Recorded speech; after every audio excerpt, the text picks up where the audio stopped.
మన ప్రభును రక్షకుడైన యేసుక్రీస్తు నామంలో కూడి ఉన్న దేని బిడ్డైన వారందరికీ నా ప్రత్యేక వందనాలు తెలియజేస్తున్నాను.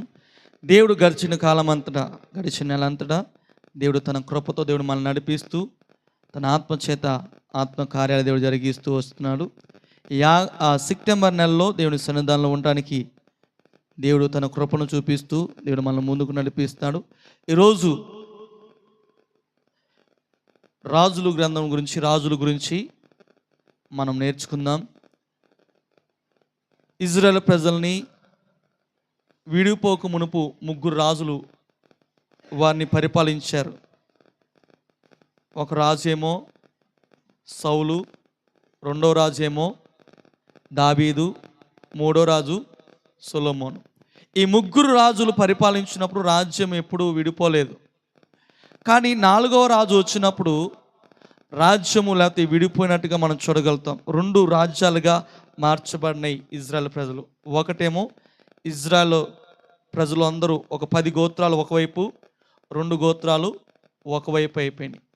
ఈరోజు యూదా రాజుల గురించి మనం నేర్చుకుందాం. యూదా రాజుల్లో మొదటి రాజు ఎవరంటే రెహబాము. ఈరోజు మనము యూదా రాజుల్లో ఉన్న మొదటి రాజు ఎవరంటే రెహబాము. రెహబాము గురించి కొన్ని విషయాలు మనం ధ్యానం చేద్దాం. రెహబాముకు అర్థం ఏంటంటే ప్రజలు విస్తరించుట. రెహబాము అనగా అర్థం ఏంటంటే ప్రజలు విస్తరించుట అనే అర్థం ఇస్తుంది. ఇతడు యూదా ప్రజల్ని 17 సంవత్సరాలు ఏలిన వ్యక్తిగా మనం చూడగలుగుతాం. ఎన్ని సంవత్సరాలు వేలుబడి చేశారంటే 17 సంవత్సరాలు ఏలినట్టుగా మనం చూడగలుగుతాం. ఈతనికి 18 మంది భార్యలు, 60 మంది ఉపపత్నులు ఉన్నారు. 18 మంది భార్యలు, 60 మంది ఉపపత్నులు ఉన్నారు. ఈతనికి 28 మంది కుమారులు, 60 మంది కుమార్తెలు కలిగిన వ్యక్తి రెహబాము. రెహబాము పేరుకి అర్థము ప్రజలు విస్తరించుట. అదే రీతిగా ఈతడు యూదా ప్రజల్ని అధికారిగా లేకపోతే పరిపాలించింది 17 సంవత్సరాలు పరిపాలించాడు. ఇతనికి 18 మంది భార్యలు, 60 మంది ఉపపత్నులు, 28 మంది కుమారులు, 60 మంది కుమార్తెలు కలిగిన వ్యక్తి. ఈ వ్యక్తి గురించి మనం కొన్ని మాటలు మనం ధ్యానం చేసుకుందాం. రాజుల మొదటి గ్రంథం 12వ అధ్యాయము 1వ వచనం. రాజులు మొదటి గ్రంథం 12వ అధ్యాయము 1వ వచనాన్ని మనం చూద్దాం. రెహబాముకు పట్టాభిషేకము చేయుటకు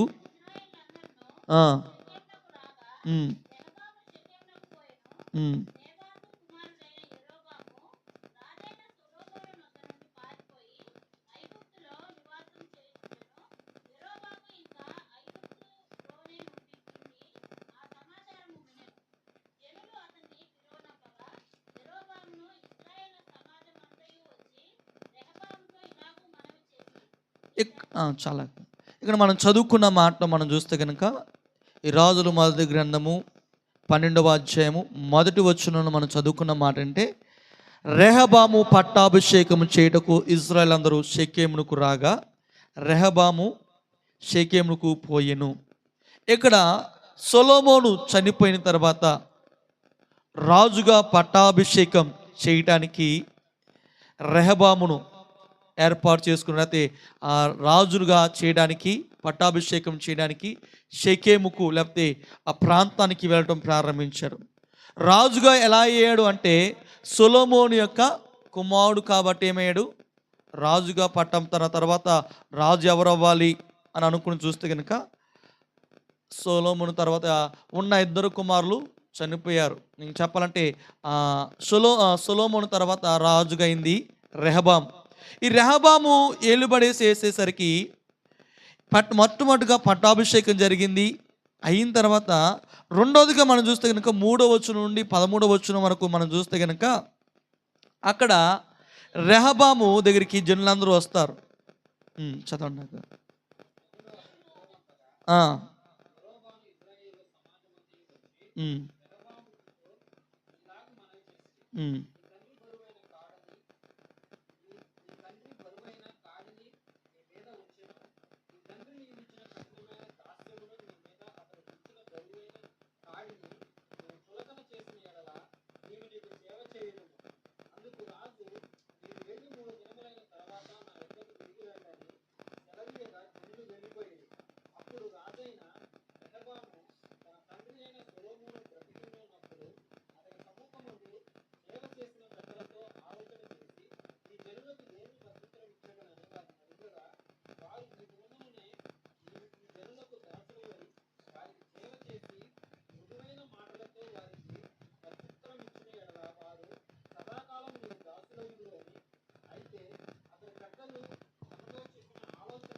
ఇక్కడ మనం చదువుకున్న మాటలు మనం చూస్తే కనుక ఇక్కడ రెహబాము దగ్గరికి యెరోబాము వచ్చి అందరూ ప్రజలు, ఇజ్రాయెల్ ప్రజలందరూ వచ్చి, అయ్యా మీ తండ్రి మా మీద కాడు మోపాడు, మీ తండ్రి మా మీద కఠినమైన దాసత్వంలో మమ్మల్ని ఉంచాడు, ఆ బరువును మమ్మల్ని చులుకును చేస్తే కనుక మేము మీకు సేవకులుగా మేము ఉంటామని యెరోబాము చెప్తే 3 రోజులు తిరిగి రండని యెరోబాముతో చెప్పాడు.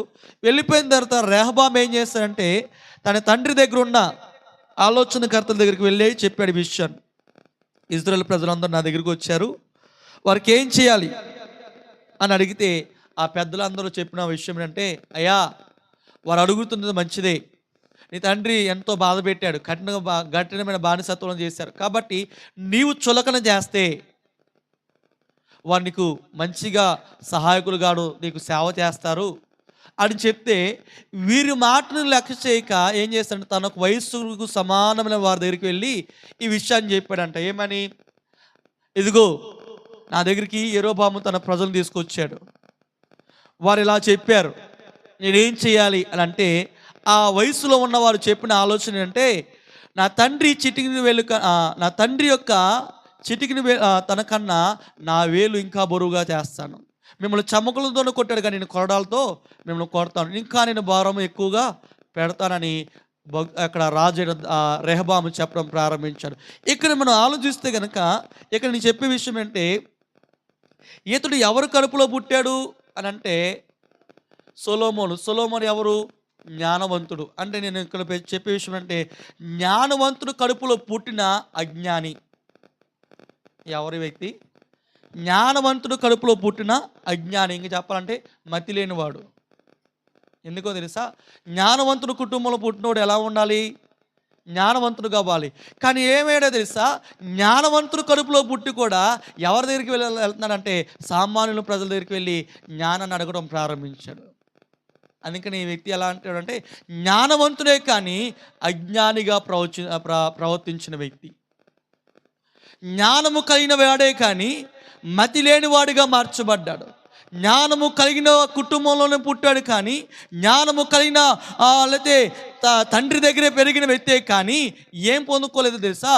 తండ్రికి ఉన్న జ్ఞానాన్ని సంపాదించుకోలేకపోయాడు రెహబాము. తండ్రిలో ఉన్న ఆ జ్ఞానము, ఆ తెలివిని సంపాదించుకోలేపారు. ఏమన్నా తెలుసా? అరే నీ తండ్రి ఏమో జ్ఞానము కలిగిన వాడు, నీ తండ్రి ఏమో మంచి జ్ఞానము కలిగి ఉన్నతమైన స్థితి కలిగిన వాడు, నీవైతే ఆ జ్ఞానంలో ఒక పావంతు కూడా లేదురా అన్నట్టుగా ప్రజలందరూ చూడడం ప్రారంభించారు. ఈరోజు లోకంలో కూడా జరిగే విషయం కూడా అదే. మనకి ఎంత జ్ఞానము మనము ఎంతగా మనకున్నా సరే జ్ఞానము గనక లేకపోతే గనక అన్నీ వ్యర్థమే. జ్ఞానము గనక లేకపోతే, జ్ఞానవంతులుగా మనం లేకపోతే గనక మనం అంతా వ్యర్థంగానే మనం కనిపిస్తాం. మన తండ్రి అనే దేవుడు ఎలా ఉన్నాడో అందుకనే భక్తుడు పౌలు చెప్తాడు, జ్ఞానులను సిగ్గుపరచడానికి అంటే దేవుడు ఎవరిని ఏర్పాటు చేసుకున్నాడంటే అజ్ఞానులను దేవుడు ఏర్పాటు చేసుకున్నాడు, వెర్రివారిని. కారణం అని తెలుసా? జ్ఞానులను సిగ్గుపరచడానికి. ఇక్కడ జ్ఞాని కడుపులో పుట్టిన ఈ వ్యక్తి ఎలా ఉన్నాడంటే అజ్ఞానిగా మార్చబడదు. ఎందుకో తెలుసా? వీడు జ్ఞానాన్ని ఎప్పుడు సంపాదించుకోలేదు. అసలు ఈ తల్లి ఎవరంటే అమ్మోనీరాలు. ఈమె తల్లి అయితే రెహబాము యొక్క తల్లి ఏ ప్రాంతానికి చెందిన వ్యక్తి అంటే అమ్మోనీరాలు, అమ్మోనియ ప్రాంతానికి అన్యురాలు ఈ యొక్క వీడి తల్లి. అందుకనే దైవీక్యమైన జ్ఞానాన్ని సంపాదించుకోలేకపోయాడు, దైవీక్యమైన విధానంలో ఎదగలేకపోయాడు. దైవీక్యమైన జ్ఞానంలో రాజ్యాన్ని ఏలుబడి చేయవలసిన వ్యక్తి, రాజు మాట పైగా ఉండవలసిన ఈతని జ్ఞానము ఏమైందంటే పరుల దగ్గరికి వెళ్ళి అడగడం ప్రారంభించాడు. పరులని అలాగే ఈ సమస్యకు ఎలా సొల్యూషన్ చెప్పాలో అడగడం ప్రారంభించాడు. కానీ సొలొమోను అయితే అలా లేడు. ఏమంటే ఒక విషయాన్ని చెప్తే, 2 స్త్రీలు ఒకే రోజు కానుపు వచ్చిందంట. 2 మగపిల్లలే పుట్టారంట. మగపిల్ల పుడితే ఒకటి సోమరిపోతే ఉండి ఏం చేస్తుందంటే ఇటు అటు తిరిగిందంట. తిరిగి తన పిల్లోడి మీద పడి చంపేసుకుందంట. అర్ధరాత్రి లేచి చూస్తే తన పిల్లోడు చనిపోయాడని చూసి చనిపోయిన ఈ పిల్లోడిని బ్రతికి ఉన్న తల్లి పిల్లోడిని తీసుకొచ్చి ఈమె దగ్గర పెట్టుకుని చచ్చిపోయిన పిల్లోడిని వేరే తల్లి దగ్గర పెట్టిందంట. ఉదయాన్నే లేచి చూసేసరికి ఒక తల్లి ఏమో ఏడుస్తోంది, వీడు నా కొడుకు కాదు, ఇద్దరు కొట్టుకుంటున్నారంట. కొట్టుకుంటుంటే విషయము రాజైన సొలొమోను దగ్గరికి వెళ్ళిందంట. ఇప్పుడు ఈ సమస్యని ఎలా తీర్చగలుగుతాం? మనమైతే ఏమీ చేయలేం. దాన్ని ఏం చేయాలని ఇప్పుడున్న పరిస్థితులు అయితే ఏం చేస్తారంటే కొట్టుకుని డిఎన్ఏ టెస్టులు. ఇప్పుడున్న పరిస్థితి ఏంటి? డిఎన్ఏ టెస్ట్ చేస్తే ఎవరు పిల్లోడో తెలిసిపోదు. కానీ ఆ దినాల్లో డిఎన్ఏ టెస్ట్ లేదు, అంత జ్ఞానం, అంత పరిజ్ఞానం లేవు. కానీ సొలొమోను కొంచెం జ్ఞానమైన తెలుసా? ఇదిగో సరేదే, ఈమె నా కొడుకు అని ఇద్దరు కొట్టుకుంటుంటే రాజు దగ్గర కూడా అలాగే అరుచుకుంటున్నారంట. రాజు తట్టుకోలేక అక్కడ పనివాడితో పిలిచంట, అరే ఒక పెద్ద కత్తి తీసుకొచ్చి ఏం చేయాలి? ఒక పిల్లోని పెట్టి ఇగో సగభాగం చేయి, సగభాగం ఈవిడికి, సగభాగం ఆవిడికి ఇచ్చేసేది అని చెప్తే నిజమైన తల్లి ఏం చేస్తుంది తెలుసా? ఎక్కడే నా కొడుకు బతికుంటే చాలు, చనిపోతే ఏం ప్రయత్నమని ఏడుస్తూ ఉందంట. ఏడిసయ్యా ఆమెను ఈ కుమార్ని ఆయనకి ఇచ్చేసేయా అని అంటే అప్పుడు రాజా అన్నాడు తెలుసా? ఈమె నిజమైన తల్లి.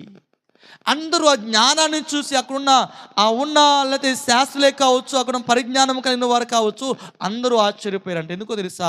ఇటువంటిగా జ్ఞానము కలిగి తీర్పు ఇచ్చే రాజు ఇంతకు ముందు లేడు, తర్వాత కూడా కనిపించలేదు.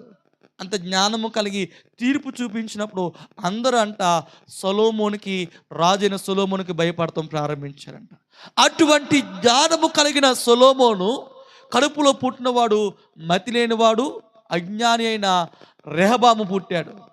ఈ రెహబాము ఏం చేయాలో అర్థం కాని పరిస్థితిలో తనకన్నా సరైతే అర్థం కాకపోతే మొట్టమొదటికి వెళ్ళాడు. ఎవరి దగ్గరికి వెళ్ళాలంటే తన తండ్రి దగ్గర సేవ చేసిన లేకపోతే సేవకుల దగ్గరికి వెళ్ళాడు. అడిగాడు పనివారి దగ్గరికి వెళ్ళి ఏం చేయాలంటే, అయ్యా వాడు చెప్తున్న మంచిది, వారి ఆలోచన కూడా తీసుకోకుండా తన వయస్సుకు సమానంగా ఉన్న వారితో వెళ్ళి ఏం చేశాడు తెలుసా? అడగడం ప్రారంభించాడు. అడిగితే వాళ్ళు ఏం చెప్పారు తెలుసా?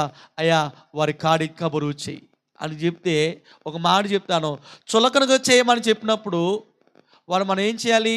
అయ్యా వారి భారాన్ని తొలగించాలి. కానీ భారం తొలగించుకుని మనం ఏం చేశాడు?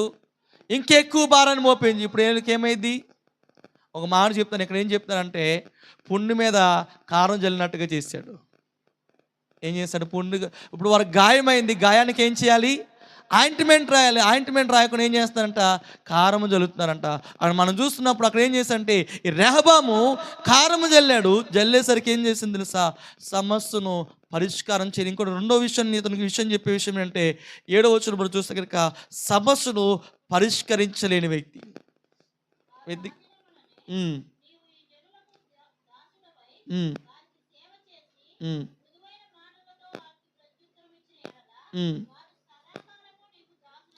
ఇక్కడ వాళ్ళు ఆ సమస్యను పరిష్కారం చెప్తే ఈ పరిష్కారం చేయకుండా సమస్యను పరిష్కరించలేక సమస్యను ఎక్కువ చేశాడు.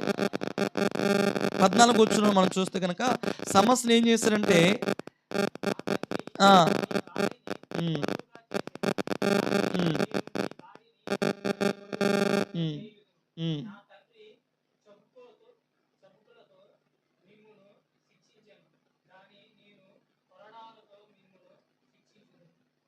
జనులు చేసిన మనవిని రాజు ఈ ప్రకారం అంగీకరింపకపోయెను. షిలోనీడైన అహేబు ద్వారా నెబాతు కుమారుడైన యెరోబాముతో తాను పలికించిన మాట నెరవేర్చవాలని యెహోవా ఇలా జరిగించను. కాబట్టి ఇశ్రాయేలు వారందరూ రాజు తమ వినపము వినలేదని తెలుసుకుని రాజుకి ప్రత్యుత్తరం ఇచ్చి, దావీదులో బాకు బాగవేది, యెషై కుమారుడు యొద్ద బాకు శ్వాసము లేదు. ఇశ్రాయేలు వారులారా మీ గుడారంలోనికి పోవుడి, దావీదు సంతతి వారులారా మీ వారిని మీరే చూసుకుని చెప్పి ఇశ్రాయేలు వారు తమ గుడారమునకు వెళ్ళిపోయిరి. ఏమైపోయారంటే ఇక్కడ మనం చూస్తే కనుక సమస్యను పరిష్కరించలేక ఏం చేస్తారంట? 2 భాగాలుగా విడిపోయారంట. రాజ్యం ఎక్కడ ఇరిగిపోయిందో తెలుసా? సమస్యను పరిష్కరించలేక కలిసి ఉన్న ఈ 2 ఇజ్రాయెల్ ప్రజలు 12 గోత్రాలు కలిసి ఉన్న ఈ 12 గోత్రాలు సమస్యను పరిష్కరించలేక ఏమైంది అంటే తెలుసా? 2గా విడిపోయింది. కారణం తెలుసా? సమస్యను పరిష్కరించినప్పుడు ఐక్యత కలిగింది. సమస్యను పరిష్కరించలేకపోతే కనుక ఇదిగో ఈ రాజ్యాలు ఇజ్రాయెల్ ప్రజలు 10 గోత్రాలు ఒకవైపు వెళ్ళిపోయినాయి, 2 గోత్రాలు ఒక పక్క వచ్చేసింది. అందుకని అన్నాడు, యెషై కుమారులో మాకు బాల ఎక్కడిది, దావీదులో మాకు శ్వాసం ఎక్కడిది? యూదా వార్లారా మిమ్మల్ని మీరు చూసుకునండి అని చెప్పారు. ఇశ్రాయేల్ వార్లారా మీ గుడారంలోకి మీరు వెళ్ళిపోండి, యూదా వార్లారా మిమ్మల్ని మీరు చూసుకునండి. అంటే ఇక్కడ ఏమైపోయిందో తెలుసా, సమస్యను పరిష్కరించలేక, సమస్యకు సరైన సొల్యూషన్ చెప్పలేక సమస్యను ఇంకా సమస్యగా చేశాడు, రాజ్యాన్ని 2 పాలు చేశాడు. రెహబాము సమస్యను పరిష్కరించలేక, అందుకని లోకంలో ఒక మాట ఉంటుంది, కొంతమంది సమస్యను పరిష్కరించలేక ఏం చేస్తారంటే పాములను కర్రతో కొట్టరు, చంపనైనా చంపరు. ఏం చేయరంట, కొట్టరు చంపరు, మధ్యలో వదిలేస్తారంట. సమస్యను కొట్టాలి, చంపేయాలి, లేకపోతే వదిలేయాలి. దాన్ని ఏం చేస్తారంటే నడి మధ్యలో వదిలేస్తారు. సొల్యూషన్ జరగలేక, సమస్యకు సరి అయిన జవాబు దొరక ఏమైందో తెలుసా, ఇద్దరు విడిపోయారు, 2 రాజ్యాలుగా విడిపోయారు. రెహబాము సమస్య వచ్చినప్పుడు సమస్యను పరిష్కరించలేని వ్యక్తిగా మార్చబడ్డాడు. ఈరోజు మనకున్న సమస్యల్ని మధ్యలో విడిచిపెట్టేవారిగా మనం ఉండకూడదు. సమస్యగా ఎక్కువ చేసేవారిగా ఉండకూడదు. సమస్యను పరిష్కారం చేసేవారిగా మనం మార్చబడాలి. ఆ సమస్యను జరిగిదిలే, ఎప్పుడోకప్పుడు జరిగిదిలే అని అనుకుని మధ్యలో విడిచిపెట్టకుండా వెళ్ళిపోకూడదు. ఈరోజు సమస్యను ఏం చేయాలో తెలుసా, సమస్యను పరిష్కరించే వ్యక్తులుగా మనం మార్చబడాలి. సమస్యకు సొల్యూషన్ చెప్పేవారిగా మనం మార్చబడాలి. సమస్యను మధ్యలో విడిచిపెట్టి వెళ్ళిపోయేవారిగా మనం ఉండకూడదు. ఈరోజు అలా విడిపోతే కనుక రాజ్యము 2 పాయలుగా మార్చబడింది. రాజ్యం ఒకటే ఉన్న రాజ్యము రెహబాము దినాలకు వచ్చేసరికి 2గా చీలిపోయింది, 2 భాగాలుగా మార్చబడింది. ఈరోజు సమస్యను మనం చూసి మనం నిలబడి సమస్యకు సొల్యూషన్ చెప్పేవారుగా మనం మార్చబడాలి. సమస్యలో మనం నిలబడినప్పుడు దాని సరి అయిన జవాబుని ఎదికేవారుగా మనం మార్చబడాలి. అలా మార్చబడినప్పుడే సమస్యకు జవాబు దొరికింది తప్ప వేరే విడిగా ఉండటం వల్ల ఏ ఉపయోగము లేదు. ఈరోజు విడిపోయారు. అక్కడ మనం విడిపోయిన తర్వాత ఏం చేస్తారంట, యోధా వారికి ఇజ్రాయెల్ ప్రజలకి నిత్యము గొడవలు జరుగుతూనే ఉన్నాయంట. కారణం ఏంటి తెలుసా, సమస్యను పరిష్కరించలేకపోయారు. లోకంలో మనం చూస్తున్నప్పుడు ఇక్కడ బైబిల్ గ్రంథంలో 2 ఈ సమస్యకు 2 దగ్గరికి వెళ్ళాడు రెహబాము. ఒకటి తనకున్న పైనున్న వారి దగ్గరికి వెళ్ళాడు, జవాబు చెప్పారు, లేకపోతే సమస్య నుంచి వివరించారు, కానీ దాన్ని తీసుకోలేదు. తనతో సాటి అయిన వారితో తీసుకున్నాడు. తన సాటి అయిన వయసులో వారితో వెళ్ళాడు. తర్వాత వారిని తీసుకుని ఏం చేశాడంటే తెలుసా, సమస్యను తీసుకువెళ్ళాడు. ఈరోజు లోకంలో జరిగే పరిస్థితి ఇదే. దైవికంగా సమాధానకరంగా వెళ్ళవలసిన సమస్యని అసమాధానకరంగా తీసుకువెళ్తున్నారు ప్రజలు.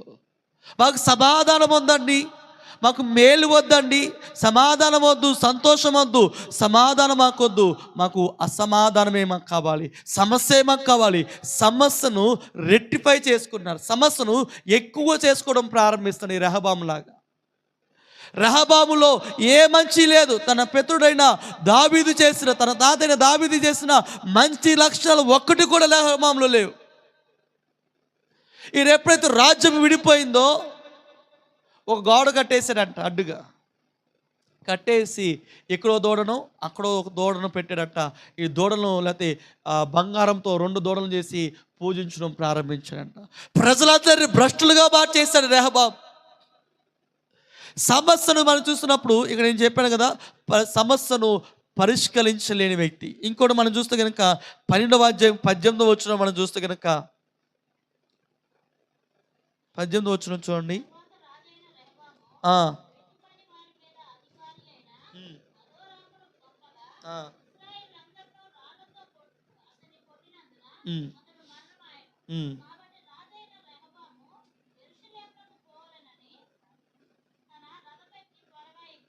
ఇక్కడ మనం చదువుకున్న మాటలు చూస్తే కనుక రెహబాము వెట్టి పనుల మీద అధికారైన అదిరాములను ఎక్కడ పంపించాడని ఇజ్రాయెల్ ప్రజల దగ్గరికి పంపించాడు. ఎందుకంటే తెలుసా, అయా పన్ను కట్టాలి అని అంటే వారందరూ ఇజ్రాయెల్ ప్రజలందరూ ఏం చేస్తారంటే అతను రాళ్లతో కొట్టి చంపేశారంట. ఈ విషయాన్ని తెలుసుకున్న రెహబాము ఏం చేశారంటే యెరూషలేముకు పారిపోవాలని రథం ఎక్కాడంట ప్రాణ భయంతో. ఇక్కడ మనం చూస్తే కనుక సమస్యను చూసి ప్రాణ భయంతో పారిపోయాడు. సమస్యను పరిష్కరించలేక ఏం చేశాడు తెలుసా, ప్రాణ భయంతో పారిపోయిన వ్యక్తి. సమస్యకు సరైన జవాబు ఎత్తుకోలేకపోయాడు. మరణాన్ని తెచ్చుకున్నాడు. సమస్యకు ఎదురెదలేక, సమస్యలో నిలబడలేక, సమస్యలో జ్ఞానము కలిగి నిలబడలేక పారిపోయిన వ్యక్తి రెహబాము. పారిపోయి బిక్కుబిక్కుమంటూ కూర్చున్న వ్యక్తిగా రెహబాము కనిపిస్తున్నాడు. ప్రాణ భయంతో. కారణం తెలుసా? సమస్యను పరిష్కరించలేకపోయాడు. సమస్యను ఎక్కువ చేసుకున్నాడు. సమస్యను ఇంకెక్కువ చేసుకుని ఏం చేశాడు తెలుసా? అతను చంపడానికి రాళ్ళు రువ్వినట్టుగా మనం చూడగలుగుతాం. ఈరోజు మన జీవితాల్లో సమస్య వచ్చినప్పుడు దాన్ని వెంటనే పరిష్కరించేవారుగా మనం మార్చబడాలి.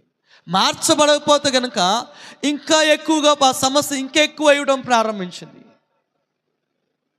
ఉదాహరణకి మాట చెప్తాను.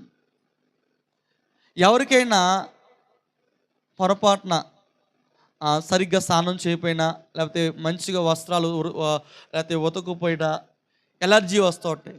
ఈ ఎలర్జీ వచ్చినప్పుడు ఏం చేసేది? ఒక చోటకు వచ్చిన తర్వాత ఆ చోటను మనం గోక్కున్న తర్వాత మళ్ళీ ఇంకో చోటన ఆ ఈత అంటుకుంటే ఏమైంది? వెంటనే వచ్చి దానికి సరి అయిన మెడిసిన్ వాడకపోతే కనుక ఒళ్ళంతా పాకడం ప్రారంభించింది. ఆ సమస్య వచ్చినప్పుడు సరి అయిన మెడిసిన్ వాడాలి. ఆ వచ్చిన తర్వాత చూద్దాంలే, మన చేత్తో గోరులోనే మనం గోక్కుంటాం సరిపోదులే అని అనుకునే ఉపయోగం లేదు. ఈరోజు ఆ సమస్యకు వెంటనే పరిష్కరించుకోవాలి. పరిష్కరించుకోలేకపోతే కనుక అదేమైందో తెలుసా? ఒళ్ళంతా పాకి ఒళ్ళని నాశనం, మన బాడీని మొత్తం ఏం చేసిందంటే నాశనం చేయడం ప్రారంభించింది. గాయాలు జరగడం ప్రారంభించింది. అందుకనే సమస్య వచ్చినప్పుడే వెంటనే జవాబును మనం ఎత్తుక్కోవాలి. సమస్యను అక్కడికక్కడే ఆ సమస్యను సొల్యూషన్ తీసుకోవాలి.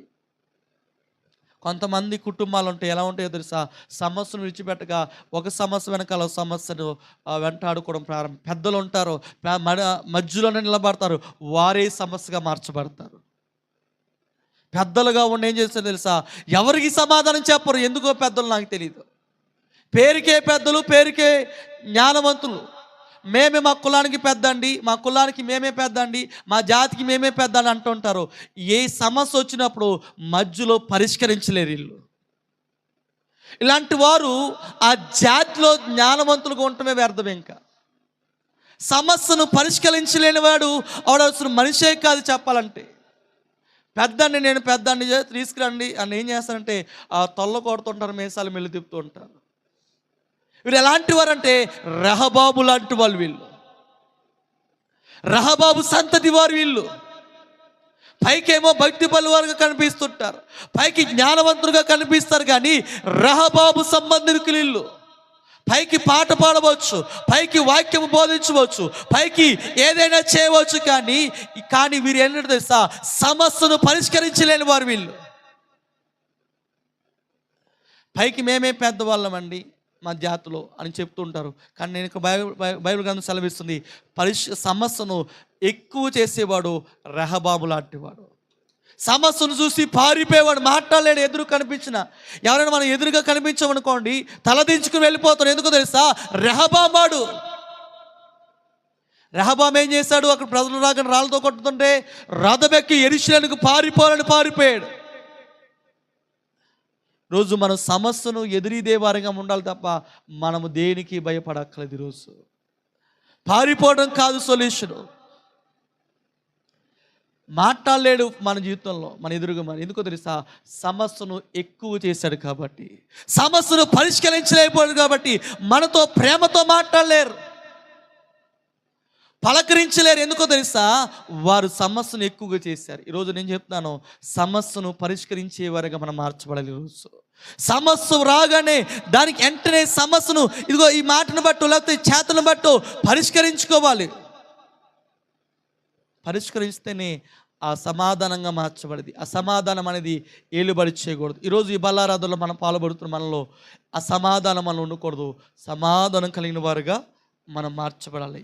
ఇంకా మనం చూస్తే కనుక దినవృత్తాంతం 2వ గ్రంథము 12వ అధ్యాయం 1వ వచనం మనం చూస్తే కనుక ఈ రెహబాము ఇంకేం చేస్తాడో మనం చూద్దాము. దినవృత్తాంతంలో 2వ గ్రంథము 12వ అధ్యాయము 1వ వచనం.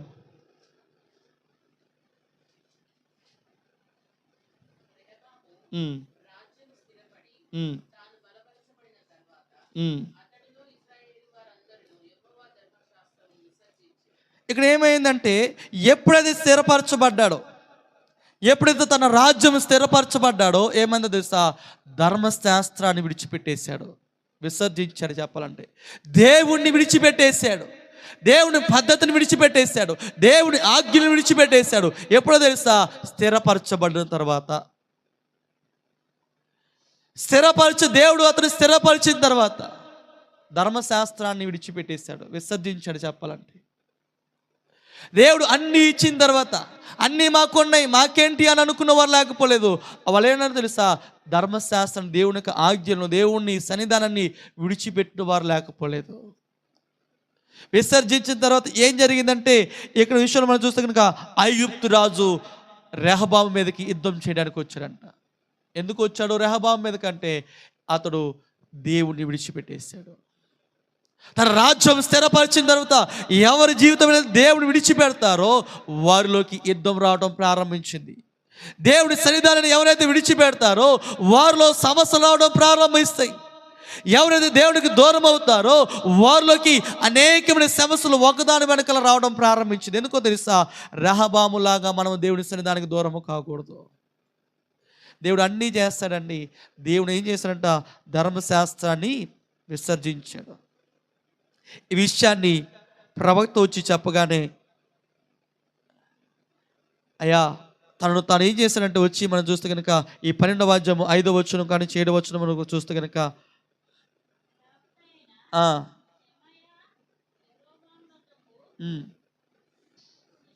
శిష్యాకుడు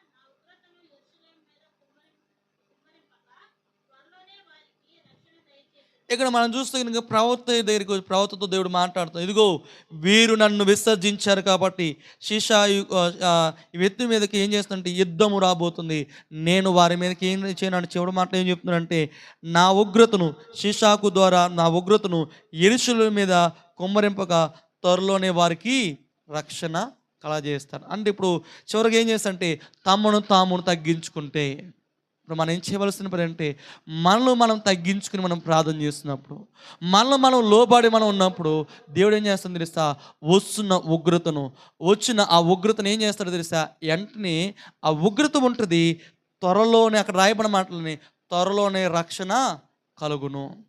నా ఉగ్రత అక్కడ రాయబడిన మాటలు ఏమంటున్నాడంటే, నా ఉగ్రతను యెరూషలేము మీద కుమ్మరింపగా త్వరలోనే నేను వారికి త్వరలోనే రక్షణ. అంటే ఎందుకు త్వరలోనే దేవుడు ఇస్తాడంటే తెలుసా, నిన్ను నీవు తగ్గించుకున్నావు కాబట్టి. ఇగో రెహబాముతో తను తగ్గించుకుని వచ్చిన ఆ యుద్ధము, వచ్చిన రాజును చూసి భయపడ్డాడు, యెరూషలేముకు వెళ్ళేవాడు ప్రయత్నం చేశాడు. కానీ అదిగో మీరు నన్ను విసర్జించారు కాబట్టి, మీరు నాకు దూరంగా ఉన్నారు కాబట్టి నేనేం చేస్తాను తెలుసా, ఇగో ఇతని చేతులు నేను పెడుతున్నాను, నా ఉగ్రతను యెరూషలేము మీద కుమ్మరిస్తున్నాను. ఎందుకంటే నీవు నన్ను విసర్జించావు, నీవు నాకు దూరం అయిపోయావు. ఇప్పుడు ఏం చేయాలంటే తమను తామును తగ్గించుకోవాలి. దేవుడు మనకు దూరం అయ్యాడంటే మనం ఏమేమి చేయాలి తెలుసా, మనము తగ్గించుకోవాలి. ఎవరు, అందుకని వాక్యం సెలవిస్తుంది, ఎవరు తగ్గించబడతారో వారు హెచ్చించబడతారని లేఖనం సెలవు. మనం తగ్గబడినప్పుడు మనం హెచ్చించబడతాం. ఈరోజు మనం ఎంతకైతే తగ్గించుకుంటామో, నేల మట్టుకు మనం తగ్గించుకున్నామో అంతకంతకుగా దేవుడు మనం హెచ్చింపు చేయడం ప్రారంభిస్తాడు, అంతకంతకుగా దేవుడు మనం దీవించడం ప్రారంభిస్తాడు. అందుకని అంటాను, ఈరోజు నువ్వు తగ్గించుకుని నువ్వు ప్రార్థన చేయగలిగితే కనుక, తగ్గించుకుని దేవుళ్ళలో నువ్వు ఉండగలిగితే కనుక దేవుడు ఏం తెలుసా, త్వరగానే నిరక్షణ కలిగింది. ఈరోజు అక్కడ రాయబడబడ్డది, త్వరగానే వారిని నేను రక్షిస్తాను. త్వరతోనే నీ జీవితంలో రక్షణ కార్యాలను చూడగలుగుతావు. రెహబాము, ఇజ్రాయేల్ అక్కడ యోధా ప్రజలందరూ దేవుని సన్నిధిలో ప్రార్థన చేస్తారు, తమను తాము తగ్గించుకుని త్వరలోనే రక్షణ చూసేవారిగా దేవుడు మార్చాడు. ఈరోజు రెహబాము పట్టాభిషేకం, రాజునిగా పట్టాభిషేకం చేశాడు, సంతోషమే. కానీ జ్ఞానవంతుని కడుపులో పుట్టి మతి లేని వాడుగాను అజ్ఞానిగా మార్చబడ్డాడు. సమస్య వచ్చినప్పుడు సమస్యకు పరిష్కరించలేని వ్యక్తిగా ఉన్నాడు. కానీ మనం ఎలా ఉండాలో తెలుసా? ఈరోజు ఈ రెహబాము జీవితంలో మనం నేర్చుకున్న పాఠం తెలుసా? మనకు అధికారం ఉన్నా సరే, దేవుళ్ళు మనతో నడిచినా సరే, మనం ఎలా ఉండాలో తెలుసా? జ్ఞానవంతులుగా మనం మార్చబడాలి. జ్ఞానులు సిగ్గుపరచడానికి దేవుడు మనల్ని ఏర్పాటు చేసుకున్నాడు. మనం ఎలా ఉండాలో తెలుసా? దేవునిలో జ్ఞానవంతులుగా మనం మార్చబడి, జ్ఞానం లేని వారిగా మనం ఉండకూడదు. దైవీకమైన జ్ఞానాన్ని సంపాదించుకునే వారిగా ఉండాలని ఈ రెహబాములో నుంచి మనం నేర్చుకున్నాము.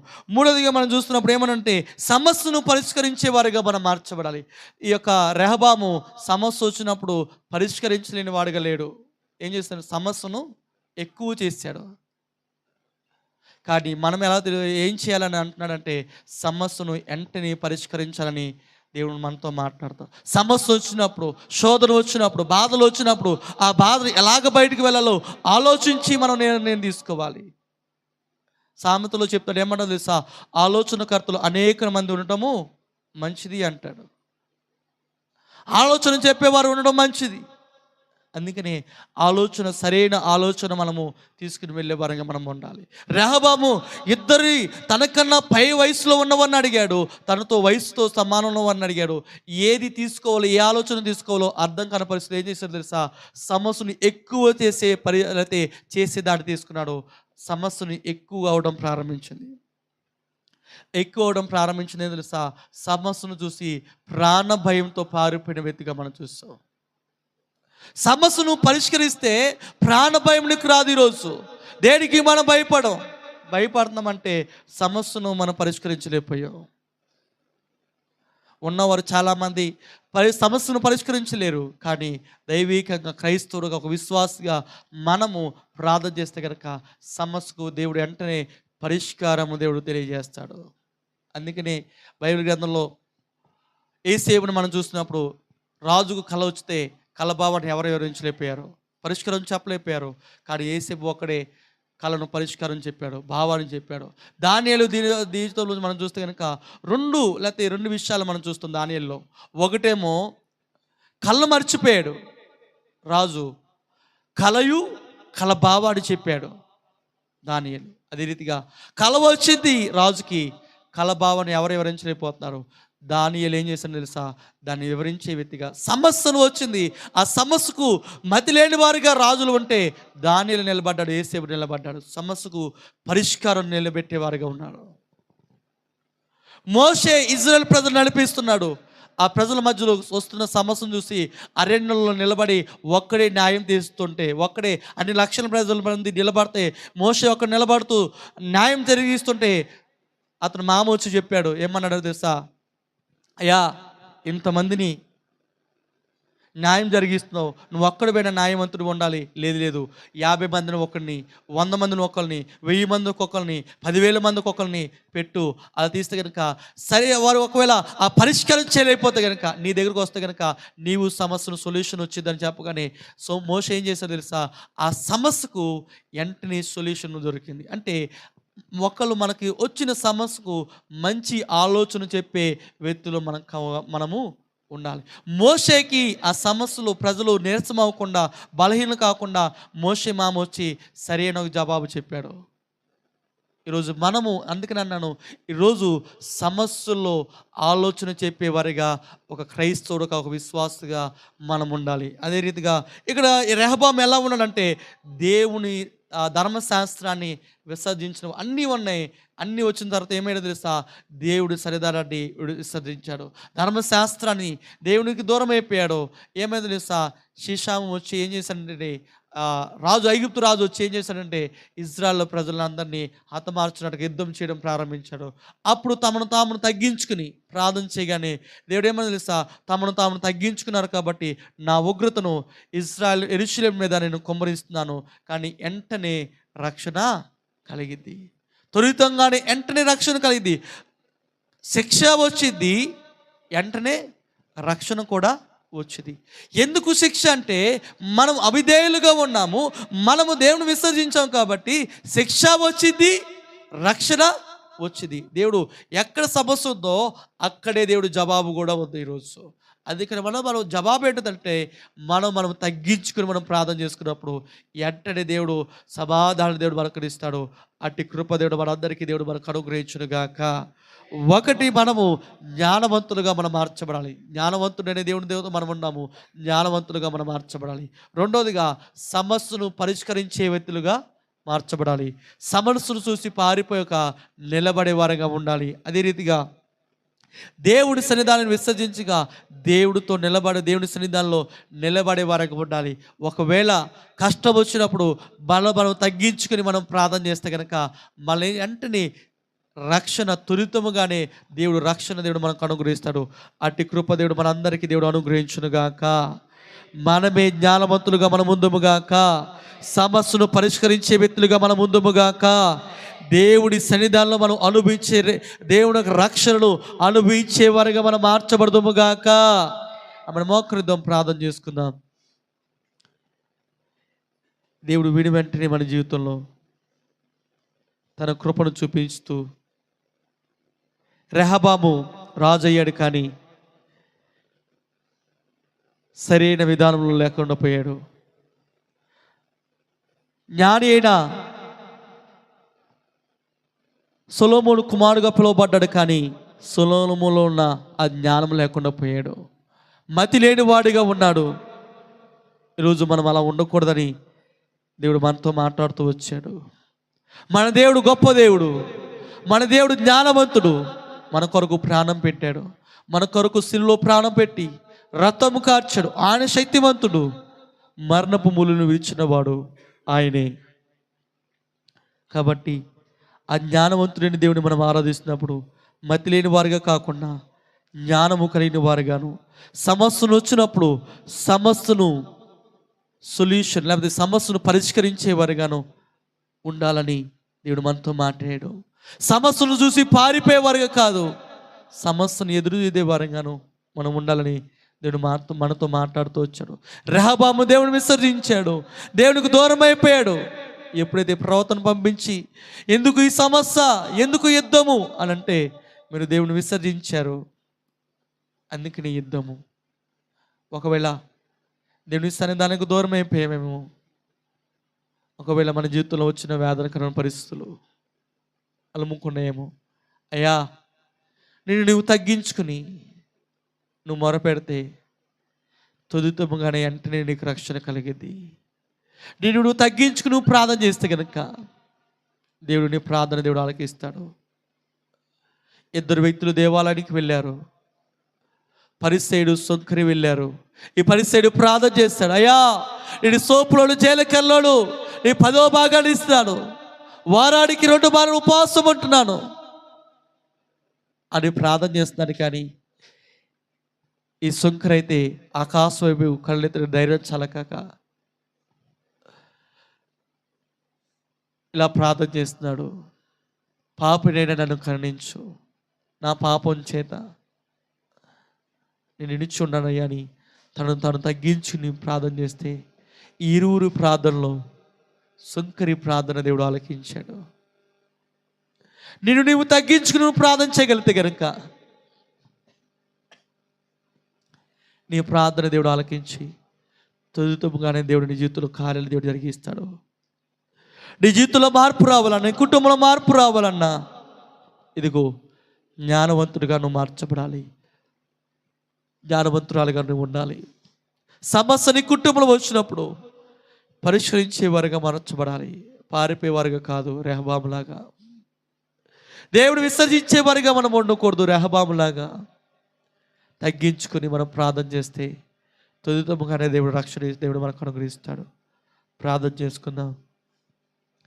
పరిశుద్ధుడైన మా తండ్రి, శివాధిపతివైన దేవా, నీకు వందనాలు, స్తోత్రాలు తెలియజేస్తున్నాం.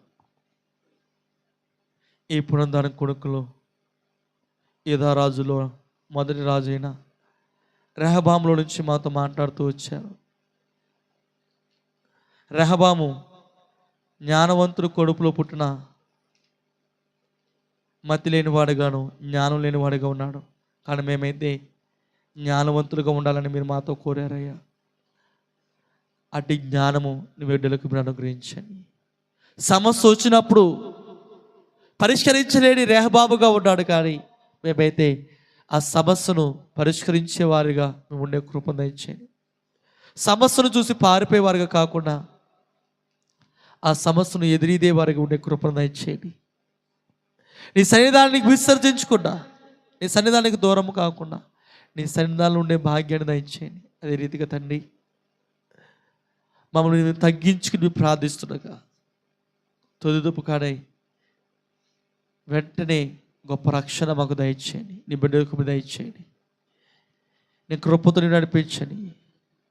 మీరు జ్ఞానవంతులుగాను, సమస్యను పరిష్కరించేవారుగాను, అధికారులుగాను తొలిదొమ్ముగానే రక్షణ మీరు కుటుంబంలో జరిగించండి. మీరు నీ కృపతో నింపి నడిపించి బలపరచమని యేసు నామములో ప్రార్థిస్తున్నాము తండ్రి, ఆమేన్. ఈ సమయంలో బలారాధన కార్యక్రమంలో వెళ్దాం.